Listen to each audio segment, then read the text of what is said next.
গ্রামে যেতে পারি, তাহলে চিকিৎসা দেওয়ার জন্য পবিত্র দায়িত্ব হিসেবে আপনি কেন উপজেলা বা ইউনিয়ন পর্যায়ে যাবেন? সাব্বাস মাননীয় প্রধানমন্ত্রী, স্যালুট আপনাকে, স্যালুট। আপনি আজকে যেই বার্তাটি দিয়েছেন যে আমি যদি ভোট চাওয়ার জন্য গ্রামে গঞ্জে মানুষের দুয়ারে দুয়ারে যেতে পারি, তাহলে আপনি ডাক্তার হয়ে একটা সামাজিক পেশা নিয়ে, একটা মহৎ পেশা নিয়ে কেন আপনি কিংবা আপনারা মানুষের দুয়ারে দুয়ারে যেতে পারবেন না? সাব্বাস, সাবাস মাননীয় প্রধানমন্ত্রী, সাবাস। আপনি জাস্ট অন্য লেভেলে খেলে দিয়েছেন। ডাক্তাররা তো এবার চিপায় পড়ে গেছে ভাই। প্রধানমন্ত্রী ঠিকই তো আছে ভাই, যারা প্রার্থী, যারা এমপি মন্ত্রী কিংবা রাষ্ট্রীয় ক্ষমতা যাবেন, তারা যদি ভোটের জন্য দুয়ারে দুয়ারে যেতে পারে, তাহলে ডাক্তার হোয়াই নট? ডাক্তার তো একটা মানবিক পেশা, একটা মানবিক পেশা, একটা মানবিক পেশা। টাকা না ভাই, এটা হচ্ছে মূল পেশা, হচ্ছে মানবিক পেশা। মানবিক পেশা নিয়ে আপনি কেন মানুষের দুয়ারে দুয়ারে যেতে পারবেন না? আজকে ডাক্তারদের একটা সেমিনার ছিল, হেলথ রিলেটেড কোনো একটা ব্যাপার স্যাপার ছিল, ওখানে মাননীয় প্রধানমন্ত্রী ছিল হচ্ছে চিফ গেস্ট। সো সব মিলিয়ে ভাই একটা যাতা অবস্থা। হ্যালো এভরিওয়ান, আসসালামু আলাইকুম। শিমুল আছি আপনাদের সঙ্গে। আমরা শুধু ভোটের সময় দেখি যে বড় বড় নেতারা দুয়ারে দুয়ারে যান। এই যে প্রধানমন্ত্রী যে আজকে একটা ট্রিক্স খেললেন ডাক্তারদের সেমিনারে গিয়ে, যে আমি যদি কিংবা আমরা যদি ভোটের জন্য মানুষের দুয়ারে দুয়ারে যেতে পারি, তাহলে আপনারা ডাক্তার হয়ে কিংবা ডক্টরস হয়ে কেন যেতে পারবেন না?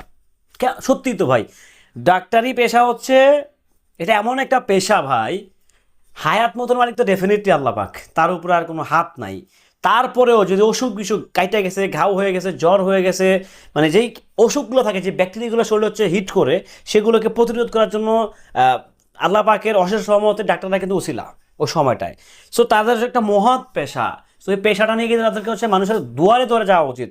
সেই কথাটাই কিন্তু আজকে বললেন বাংলাদেশের গণপ্রজাতন্ত্রী সরকারের প্রধানমন্ত্রী তারেক রহমান। একদম কোন জায়গাটায় খেলছে, কোন জায়গাটায় টোপটা মারছে একটাবার চিন্তা করেন ভাই। দেখেন, আমি আসলে সত্যি কথা বলতে আমি কোনো রাজনৈতিক দল করি না ভাই, বিশ্বাস করেন। আর এই যে আজকের দিনের যে প্রধানমন্ত্রী, আমি তাকে নিয়ে কেন গুণগান গাইতেছি একটু বলি। দেখেন, এই মানুষটা ক্ষমতায় আসার পর থেকে দেখেন উনি যা করে যাচ্ছে এখন পর্যন্ত টিল নাও, সব দেশের জন্য, দশের জন্য, জনগণের জন্য। তো আমি ভাবলাম যে এই মানুষটা দেশের জন্য, জনগণের জন্য, মানুষের জন্য কাজ করতে পারে, তো সেই মানুষটার ভালো কাজের প্রশংসাগুলো আমি কেন করতে পারবো না? এই জায়গা থেকে বেসিক্যালি ওই ইন্টেনশনের জায়গা থেকে এখানে আসা। আমি এখানে আসবো, ফ্রেম পাবো। ভাই আপনারা যারা আমাকে চিনেন, নিশ্চয়ই এই ফরম্যাটে কেউ চিনেন না, আলহামদুলিল্লাহ আমি সোশ্যাল মিডিয়ায় বিশাল পরিচিত ব্যক্তিত্ব একটা লাইনে। সো আমার এই লাইনে আসার উদ্দেশ্য একটাই, যে আমার দেশের সরকার প্রধান যদি দেশ নিয়ে খুব সুন্দর সুন্দর জিনিসগুলো সে ভাবতেছে, সে বলার চেষ্টা করতেছে, যদি আমার মতো একজন নগণ্য একজন পার্সন, আমি যদি তার এই বার্তাটাকে যদি আমি আরও 500 লোকের কাছে পৌঁছাইতে পারি আমার এই ক্ষমাটার মাধ্যমে, এই ফেসটার মাধ্যমে, দেশের জন্য ভালো। যে না, দেশের সরকার প্রধান কি চাচ্ছে, দেশের সরকার প্রধান জনগণের জন্য কি বলতেছে, সেটা যে আমার এই একটা অপরিচিত মুখ থেকে যদি মানে 500 মানুষ যদি উপকৃত হয়, তাহলে এটা দেশের জন্য উপকৃত না ভাই? তো সেই জায়গা থেকে যেহেতু দেখতেছি সরকার হচ্ছে আমাদের দেশের হয়ে কাজ করতেছে। ভাই আমার কথা, যেই সরকার আসুক, বিএনপি গভর্নমেন্ট এখন আসছে, সামনে থাকবে কি থাকবে না, সামনে কি থাকবে, থাকলেও থাকতে পারে, নাও থাকতে পারে, থাকতেও পারেন, এরকম কাজ করতে থাকলে, ক্ষমতা থাকলে আপত্তি নাই। তো সব মিলিয়ে যখন অন্য গভর্নমেন্ট আসবে, তখন কি আমরা অন্য গভর্নমেন্টের প্রশংসা করবো না? ডেফিনেটলি করবো। দেখেন, একটা সরকার যখন হচ্ছে দেশের হয়ে কাজ করে, তখন ডেফিনেটলি তার প্রশংসা করতে হয় ভাই, নাহলে এটা আসলে অন্যায় হয় ভাই। সরকার দেশের জন্য কাজ করতেছে। যাই হোক, ভালো থাকবেন, সুস্থ থাকবেন। প্রধানমন্ত্রী এই যে আজকে ডাক্তারদেরকে খোঁচাড়া মারছে, এটা আসলে কেমন ছিল এটা আপনারা কমেন্ট করে জানিয়ে যাবেন।